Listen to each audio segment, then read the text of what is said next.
Welcome to Conversations That Matter. Joining me now is Archdekin from Geoscience BC. Welcome. Oh, it's good to be here, Steve. Robin, Geoscience BC does not have like the highest profile in the province. What exactly is it that you do? Well, Geoscience BC is a non-profit organization. We're an independent organization. We produce the science that can be used in sound decision-making for resource development. How so? Like, can you give me an example of like a resource that we need to know about? Well, the work that we're doing is primarily focused in two sectors. That's the mineral sector and the oil and gas sector. In the mineral sector, it's really about mapping the resource to attract investment. And that's, in other words, what's below ground in terms of minerals that ultimately could possibly, if everything's right, be developed into mines. So this is something that has sort of fallen on you, like the government's not doing that? Well, no, the government has done it, is doing it, and industry is doing it as well. But we're really bringing a different perspective on that mapping. How so? What would be the difference in that perspective? Well, we're responsive to where the industry might want to go, where they might want to develop and pursue development. So we, through our technical committees, we look at where the best areas are to focus. So I think it's important for me to understand, when you're doing this work, you're not doing it saying, oh good, here's an opportunity that can be exploited. You're looking at it from a scientific perspective. Is that correct? That's exactly right. And we use world-class scientists to help us decide where we should do the work and to actually do the work. But let me just outline kind of the process that Geoscience BC uses. Mm-hmm. It's really a four-step process. At the first level, it's really engagement. We engage with First Nations communities, governments, and the resource sector. And from that, we determine what the concerns are around geoscience, below ground science, what the key concerns are. From that, we identify the work that has to be done, and then the next step is we do the work. So let's go over that again. It's First Nations, government, local communities, and resource companies? Resource companies, yeah. So in the environment that we're living in right now, where those four different sectors all have to work together, why is it important that they all have impartial scientific information about what's underground? There's a lot of information out there that from different groups, and often those groups, they may have an agenda around that information. I'm not saying they all do, but they may have. We're an independent group. We're nonprofit. We simply gather the data and publish it without any agenda around what that outcome is going to be, good or bad. We give them the information. But I go back to our model, which is when we, at the engagement level, we talk to First Nations, actually, I shouldn't say talk, we actually listen. Most of what we do at that engagement level is listen to what their concerns are. So First Nations communities, governments, and the resource sectors say, these are our concerns, and this is what we think the information is that we need. Then we translate that into what kind of projects and science we can conduct to answer those questions. And when we produce that information, it's made public to everybody. So it's not just those four groups. Anybody has access to this information? Yeah, we engage with those four groups. We'll engage and listen to a number of different groups, but whoever wants to engage with us. But those are the groups that we focus on. But at the end of the day, all our information is made public. For the general public, for people who care about the environment here in British Columbia, why is it important that this information come from an impartial source and that's science-based? I think it's one of credibility. People are looking for a group that they can trust. They're looking for a group that has credible people conducting that science, gathering that information, and Geoscience has that. We've done 10 years. 10 years this year is going to be our 10th anniversary of doing that and building that trust. So they trust that we're going to listen to what their concerns are and then we're going to be unbiased in our approach of gathering the information and doing the science, the underground science. I don't want this to be a trite question, but are we as resource rich as we think we are in British Columbia, based on the work that you've done so far? Yeah, I'd say we're very resource rich, but you know, there's opportunities for us, for this organization, to gather more information around those resources. You know, we see a lot of conflict in the media around resource development, and I think some would have you believe that you can either have resource development or you can have a good environment. But you can't have both. You can't have both. I happen to believe that you can have both, and Geoscience BC's work really, I think, presents the opportunity to have a balance between the two. So in other words, you can have the information provides you the opportunity to make decisions around resource development, or you can have a protected environment and responsible resource development.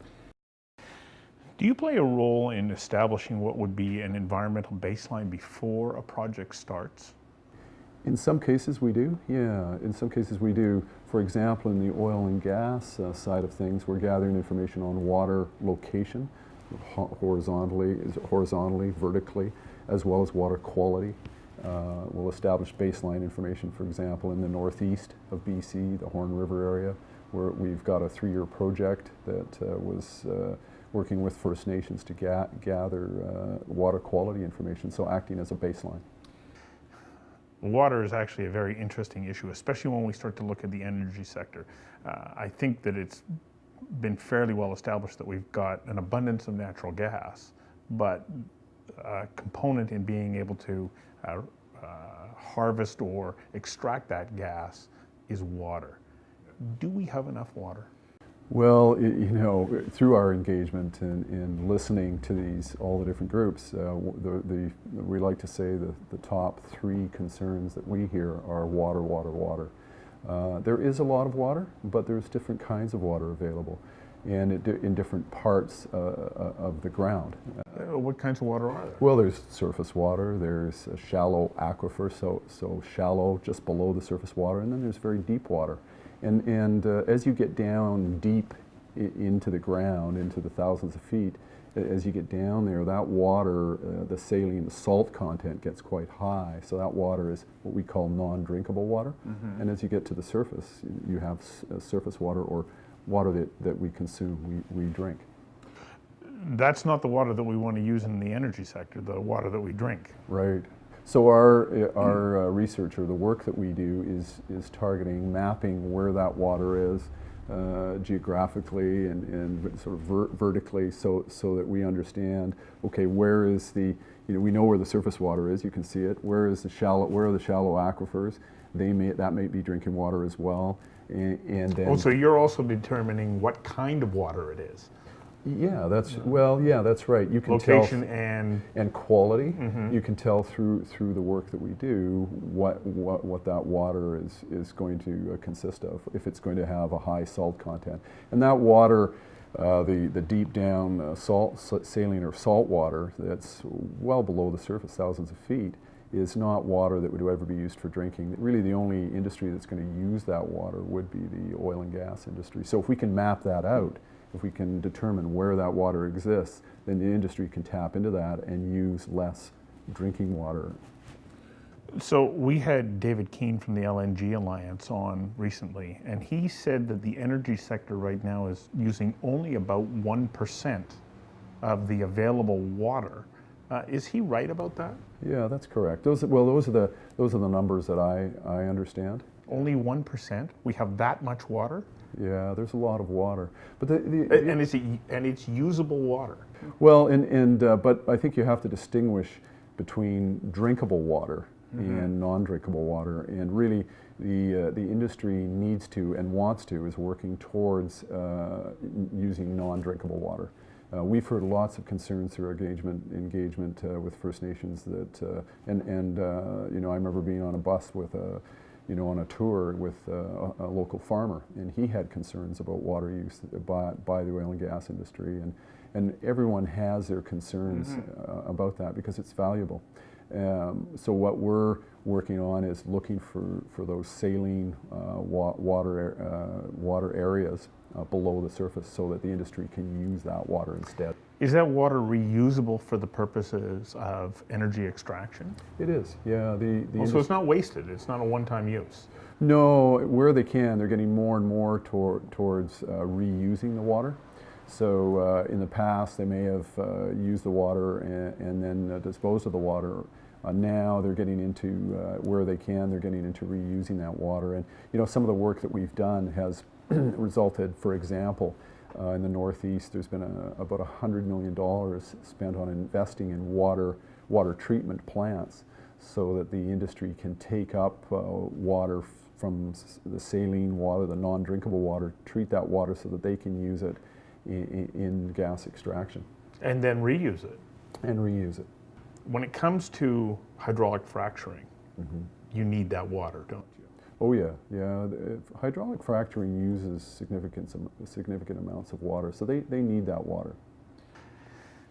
Can you explain the process of hydraulic fracturing to me so that I understand? So what's the process, how does it work, and what's the effect on the ground around it? Yeah, and there's a number of issues around hydraulic fracturing, or fracking as it's called. First of all, I just say that what I've seen is sometimes people will use information from different parts of the world and bring it to BC. And I think one of the things we have to keep in mind in northeastern BC is we have unique geology. Some of the principles are the same; they're transferable, but some of them are not, because we have different geology than you might find in the U.S. What do you mean by different geology? How is it different in the Northwest versus, let's say, New York State or the Dakotas? Well, there's a number of factors, and without getting into too much of the detail, essentially compared to some of the other, some of these areas you've mentioned in the U.S., our fracturing is happening at a deeper level in the strata. So where we want to extract, where the resource sector wants to extract the natural gas is very significantly, it's thousands of feet deep.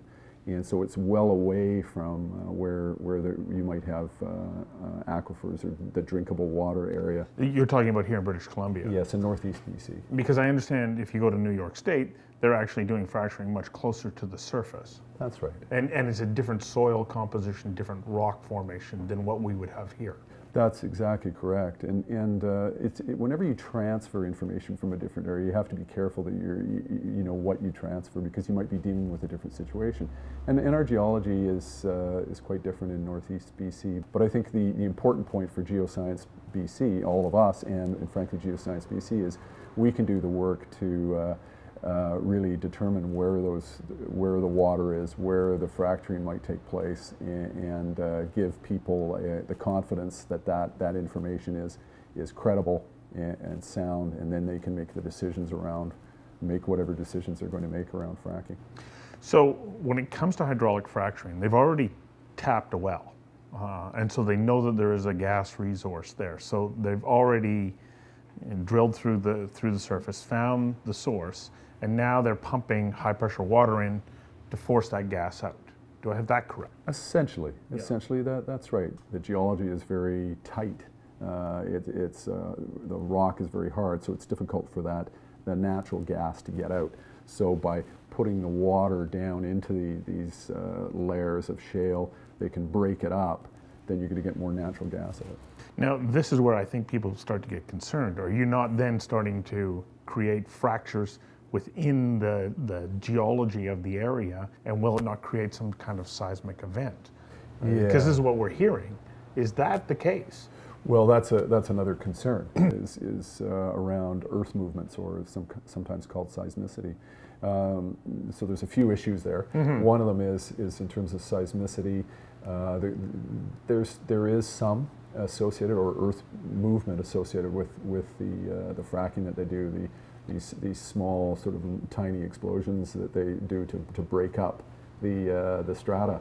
But it's not really significant. So if you were in the area, would you even be aware of any kind of seismic activity? No, not at all. Why, if it's so low, why measure it anyway?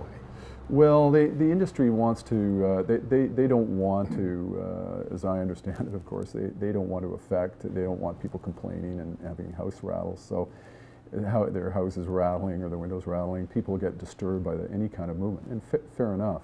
So the industry monitors that, and they make sure that they're doing the way they do the fracking is it's not going to cause issues around that. Now, this is being done in BC at such a low depth into the thousands of feet that it would be pretty unusual that anybody would ever feel that.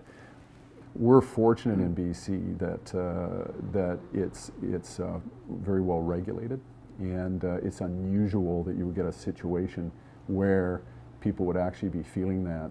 And is that part of the work that you do as well? It is. We've set up a monitoring system. We work with the province on setting up these and locals in setting up these monitoring stations to determine, what sort of seismicity or earth movement might be happening.